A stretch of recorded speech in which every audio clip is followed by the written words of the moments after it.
Hi everyone, I'm Zoltán Lehowski from Lombiq Technologies, and this will be a supplemental video tutorial to the Dojo Course 2 Orchard tutorial series. And it will be about the dynamic forms feature mostly, and some related features on how to build a contact form in Orchard. Because although we touched on these features and on these capabilities in the Dojo course, there is still a full tutorial lacking, and we would like to make up for it now. So let's see. We will of course talk about dynamic forms, but to build a contact form in Orchard you also need two important features as well. You will need workflows to handle the submission in the background and send out emails, for example, and you will also need tokens to have dynamically little pieces of text that can be dynamically substituted, for example when sending out an email or when displaying a message to the user. So let's see how these work. We will first start with workflows and tokens actually to have a bit of basics. First we will need to enable some relevant features. So let's go to modules. Well, we'll first need to enable dynamic forms itself. We will need that later when building the forms. Then while we are at it, let's also enable email messaging, because we'll need emails to send out a notification when somebody submits a contact form. And I actually have a local SMTP server running called Papercut, as we will use that. And let's also enable what's needed for workflows. Well, the basic workflows feature is already enabled when you set up Orchard with the default recipe, but we'll definitely need the workflows timer feature, the email workflows activities, which we have already selected. The other three listed here are not that important. So let's enable these features. And once that is done, we'll start by creating a little workflow just to test it out and also to see tokens in action. So let's create a workflow that greets the user. So this will be just some greetings. When the user logs in, we will display a notification with some greetings. Pretty much that's it. Once we enter workflows, we need to understand that we are doing basically visual programming. So workflows are about building a path that a piece of content will take, or rather something that the workflow engine in the background will evaluate. And it's basically really a program. So we can do a lot of things here. We can hook into a lot of events to start our workflows. For example, when a content is created or published, etc., we can do something. We can also do something when a dynamic form is submitted. We'll use that later.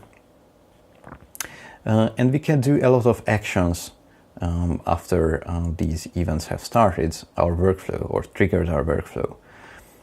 For example, we can even delete content items.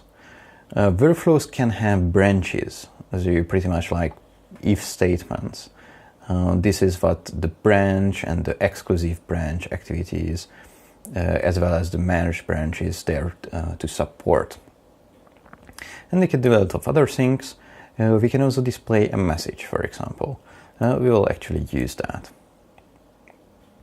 And one of the features that we'll also need to display a greeting is an event when the user logs in. And as you can see, this is actually not here. It's not here because we'll need to still enable that the user workflow activities for that. So for now, let's hit save here for this workflow, and let's also enable the user's workflow activities. I was mistaken when I said we won't need that. All right, And now we have the user logged in and a lot of other starting activities for workflows here. So I will just drag user logged in here. And now that we have two pieces on this workflow canvas here, we can actually connect them. And this is how you build a workflow. You select a starting activity, which we should actually indeed do by using this button. And from that starting activity, we pull these lines onto the upcoming activities that we want to use.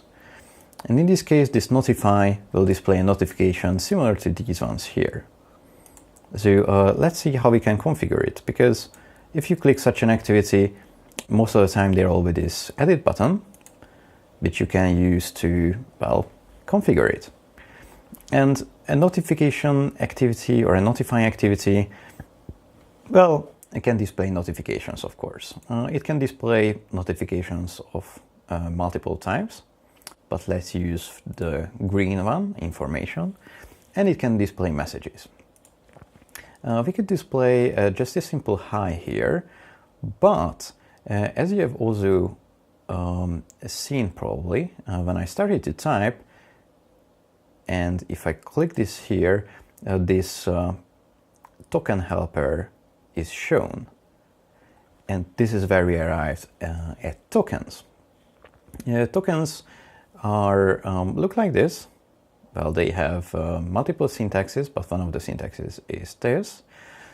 And what tokens allow you is to put such placeholders into the text. And those placeholders will be evaluated later. For example, there is a placeholder for users as well.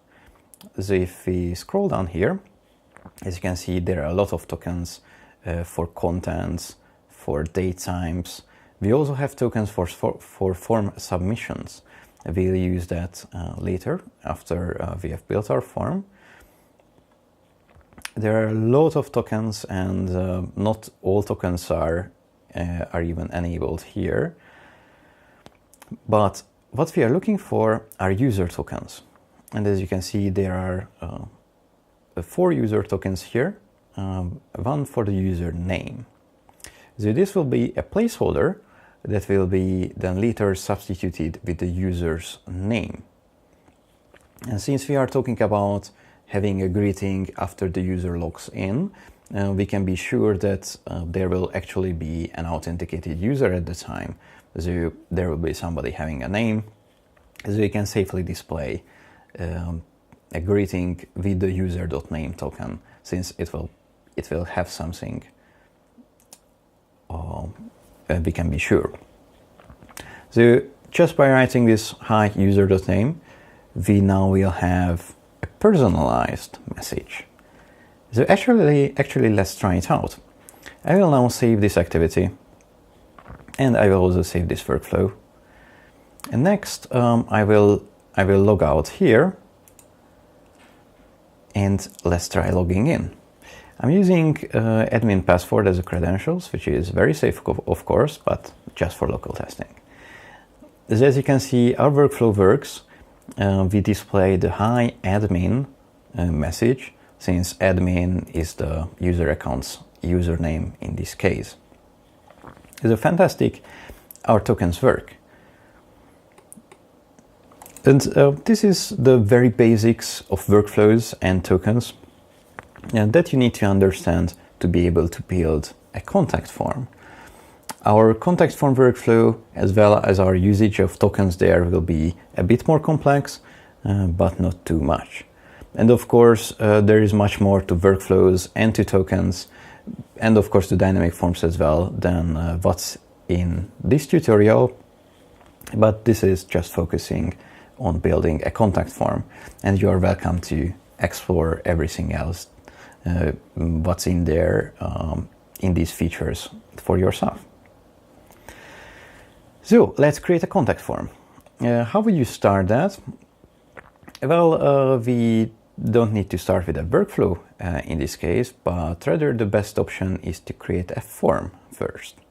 And to create a form, we have already enabled the dynamic forms feature.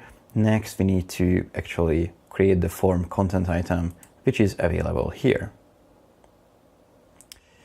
A form uses the layouts engine, so the Orchard layouts module, the dynamic forms module builds on top of that.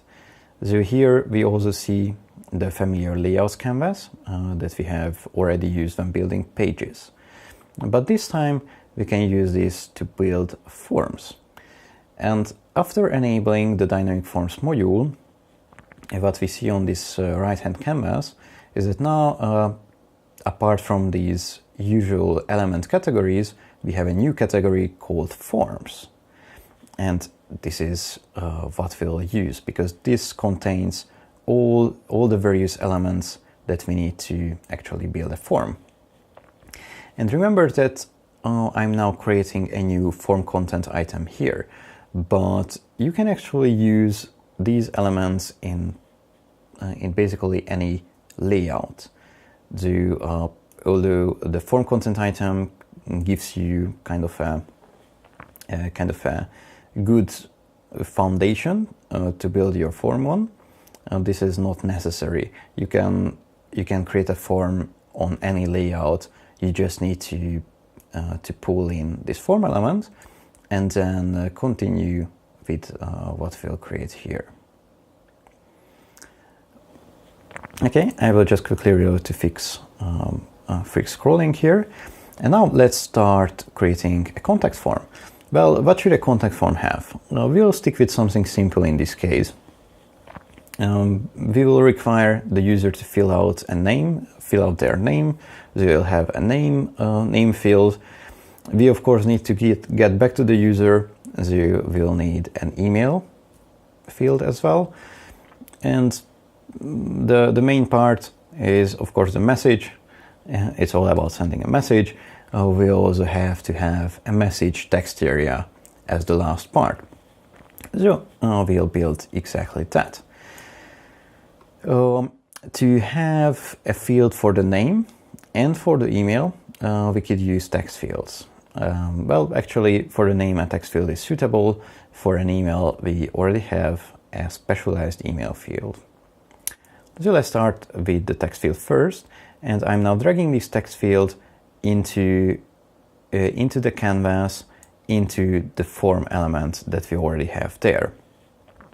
And when adding a new element for a new form field, we need to specify a few configuration options here. Most of these are quite technical, but still required.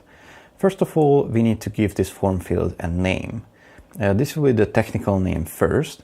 So this will be the name that we can also later use to reference this field from a workflow.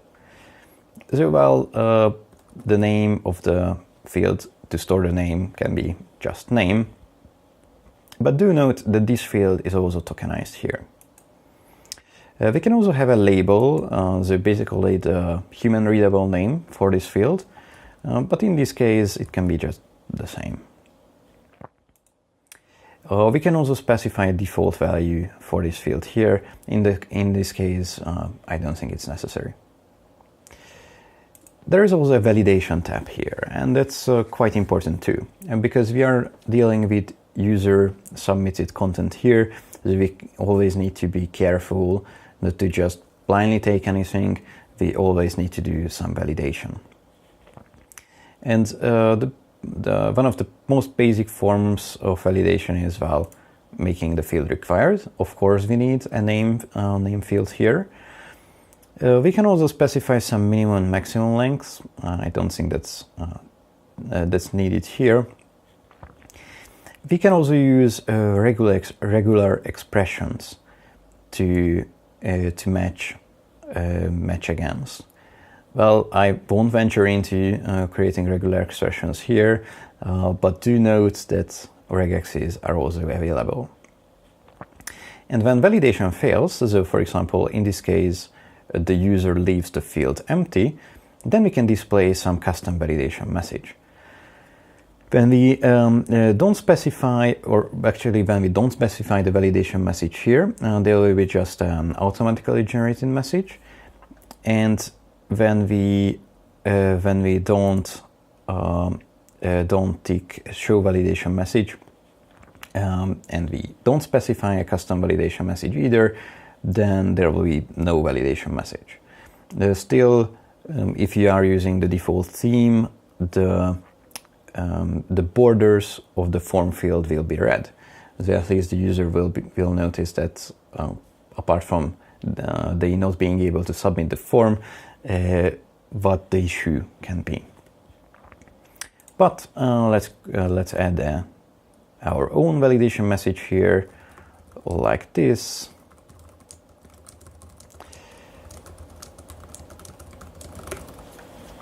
All right, and let's save this field. Now we have the text field, that's good. Next we need an email field. So let's drag and drop that here onto the canvas as well.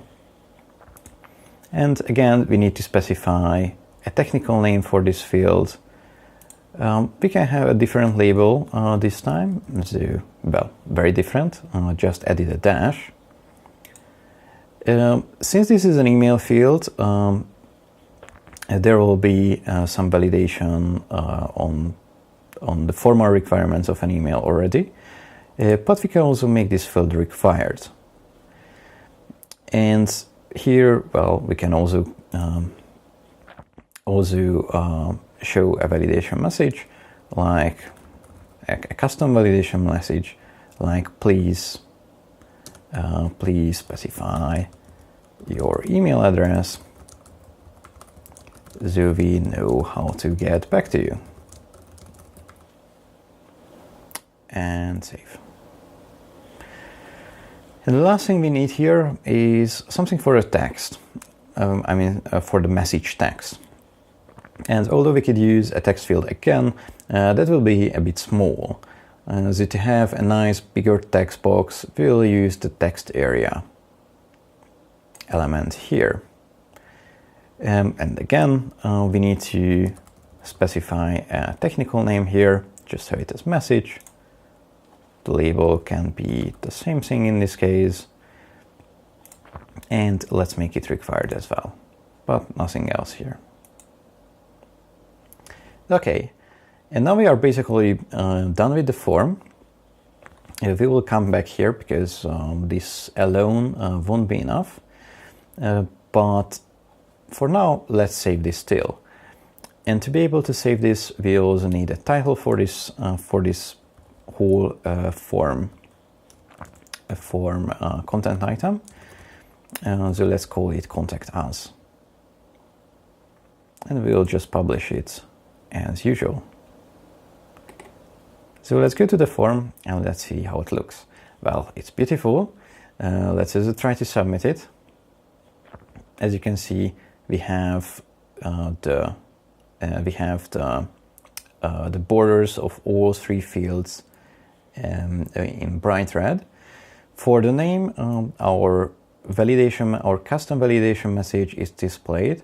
For our email, the validation message is not displayed because I forgot to tick the show validation message checkbox here. So with that being fixed, now we should get a validation message there as well. And there you go. For the message text box, we didn't specify a validation message, nor did we check to show a validation message, which by default would be auto-generated, so there is no message here. Well, we could either change that, or we can leave it like that. Hopefully it won't be a too frequent occasion that somebody who wants to send us a message forgets to include a message. But you should never know, of course. But let's try to fill this form and let's send in a message. Well, something happened, but it doesn't really look like much. And actually, nothing really happened. So although we could properly post the form, because there were no validation errors anymore, nothing was actually happening in the background.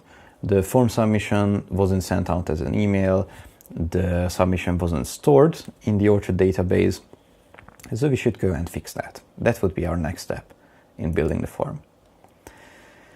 And what we haven't bothered ourselves with is this form element. So if you hover around this form element here, which was already here, since this is a form content item, we can also configure it and, for example, make our form submissions be stored. So if we click this edit form button here, then we get to the configuration of our form.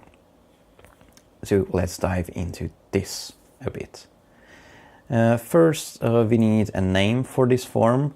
Well, having untitled is not something nice, so let's call it Contact Us. But this is a technical name again, so just without space. And by default, a form posts to the same page it is on. But by specifying a custom target URL here, we can actually make the form post to another URL. This is interesting if you are building a form with dynamic forms, but you want to handle the post back in your own code, in your own module. We won't do that here because what Orchard does is enough for this particular use case. We can also specify the method the form will use. So by default it's post, which is what we need for a contact form. But you could change it to get and, for example, build a custom search form because that needs the get method. We can also enable the client-side validation. So even before posting the form, some validation will run on the client side in the browser. And for example, the user will get messages about required form fields being empty. So that's useful. Let's tick it. We should also store the submissions in this case. So let's tick that as well. There is also an option to HTML encode everything that is submitted. That's quite important because, again, it's about user submissions. We should always treat user input as tainted, as they say. So to make such submissions safer, we should also make them HTML encoded. This means that when a user submits some HTML or some script, especially if they do that maliciously, then when you are viewing that submission on the admin side, nothing bad will happen because the submission is already encoded. So such embedded scripts won't run. That's quite important. We can also create a content item when submitting such a form. If I tick this, for example, we could select a comment here, and we could build a new comment form. We could build our own custom comment form, and that will look however we want it to look, but it will create a content item. In the case of contact forms, we don't need that, so I will just uncheck this. We can also show a notification to the user. This is kind of the simple way to show a notification. This is pretty much the same thing that we have also used for our greeting workflow. As you can see, it's also tokenized. We will use workflows for that, but this is a shortcut. And there is also an option to redirect the user after the submission happens. This is not the same as the target URL. Target URL is where the form is posted first, and redirect URL is that after the form is posted to its usual location and is handled, so for example, the submission is stored, then let's redirect the user to somewhere else. You could use this feature to have some kind of thank you page that you build separately and redirect the user there. We won't need this here because we'll just display a thank you notification, but note that this is also available.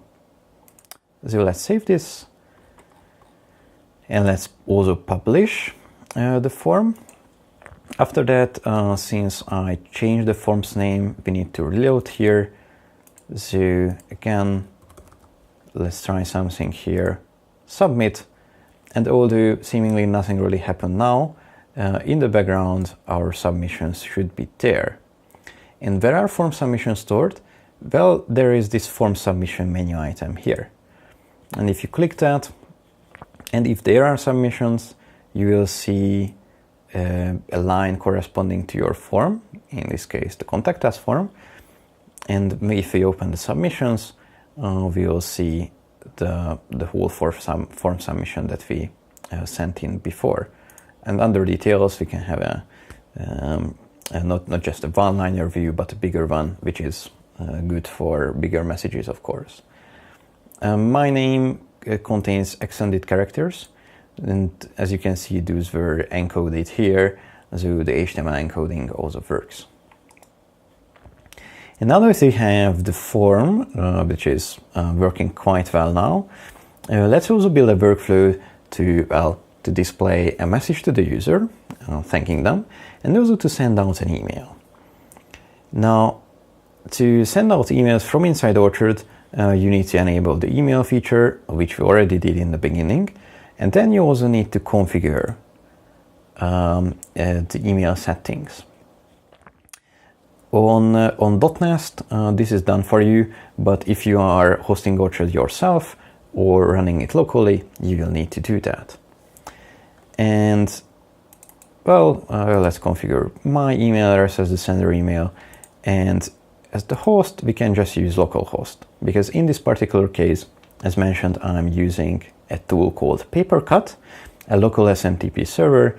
So if we save this, we'll be able to, well, not really send out emails, but still test email sending locally. So if I send a test email here, pretty soon we'll get this notification that the message was received by Papercut. So it works. That's good. And now that we have the form, let's also create a workflow for it. So just as we have done with the greetings workflow, this time we'll create a workflow to handle the form submission. So let's do that. For this, we can use the name contact us submission,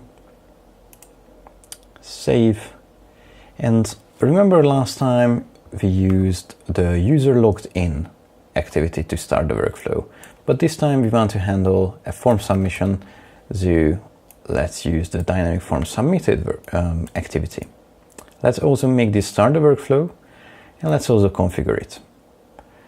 Under this, we need to specify the name of the form that we want to listen to when it is submitted. So let's use contact us just as before. And next, let's display a notification, a thank you message for the user as well. So I will pull in this notify activity again. And just as before for the greeting, let's pull them together, and let's also configure the notification. This time we want to greet or thank the user by the name they're specified on the form.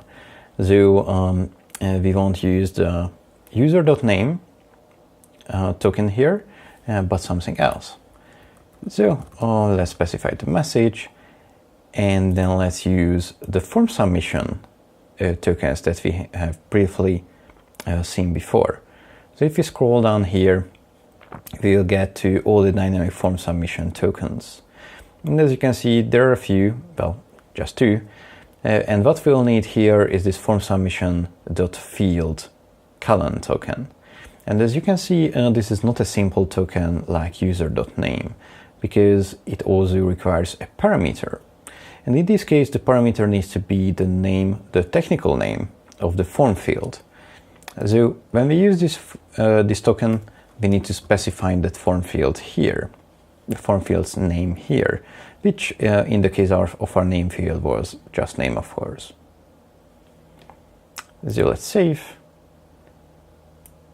Let's save the workflow as well, and let's try our contact us form again.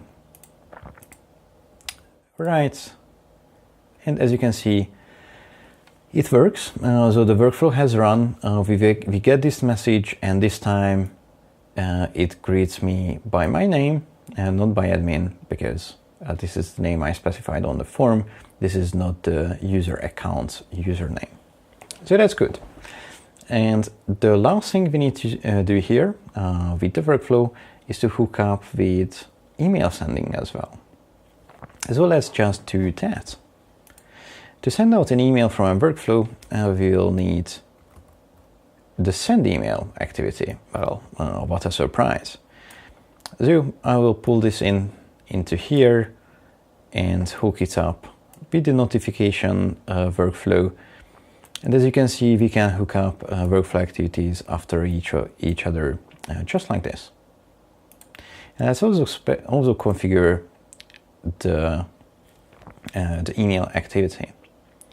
Now, the email address that it sends to needs to be configured, of course. We can also specify BCC and CC addresses here.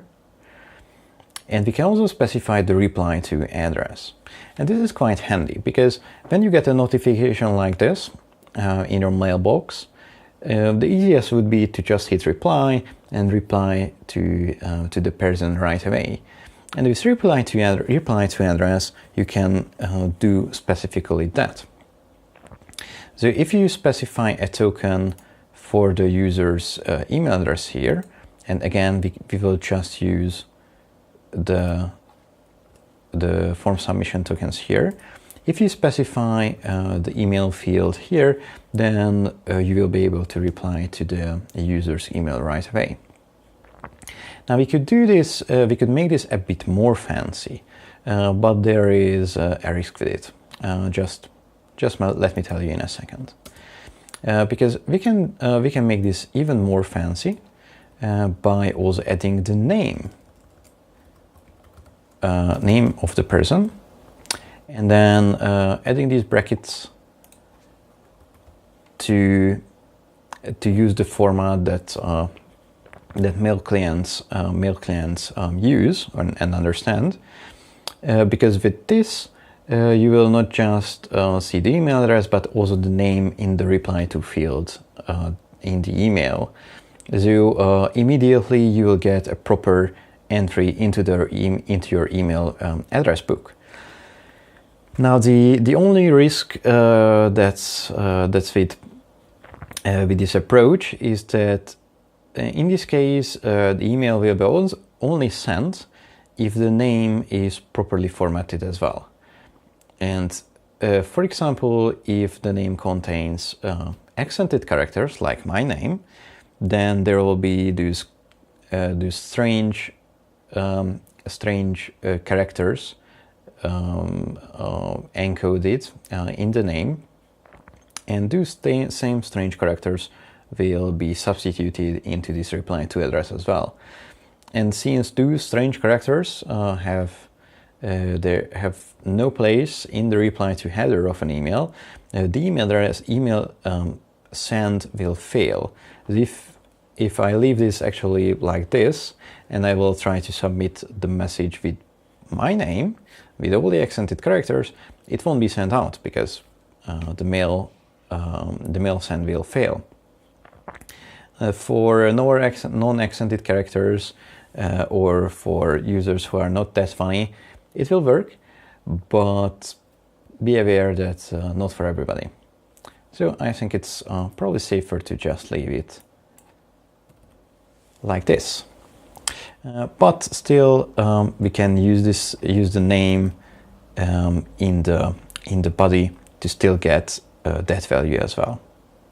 Here, something like this. And after that, we should do a line break, and here we can specify the message as well. For the subject, we can also use tokens, of course, or we can use a generic subject like form submission. There are lots of other tokens that I haven't shown you, of course. For example, there is also a token for the site name. So you can add the site name into this subject to distinguish between submissions coming from different Orchard sites of yours. But this is just a simple case here. And now that we have configured all of this, we can just hit save here and hit save here. And now we can try out how this all works. So let's go back to the form and let's try to send an email again. Submit. And we immediately receive the message. And as you can see, via paper cut, and as you can see, it has all the details here. So the from email address, which was just my email address, is properly specified here. We have the subject, we have the name in the body, as well as the message. So, it seems to be working. This was, in a nutshell, how to build a contact form with Orchard by using dynamic forms and also utilizing the workflows module in the background together with tokens. So pretty complete. These are some of the most useful and most complex topics that you can learn about as an Orchard user, and they are also very useful, as you can see, because you can build a variety of forms. You can also build forms to submit content items, and with workflows you can create immensely complex workflows that will run and live on their own, just like programs inside an Orchard application. So, thank you for your attention.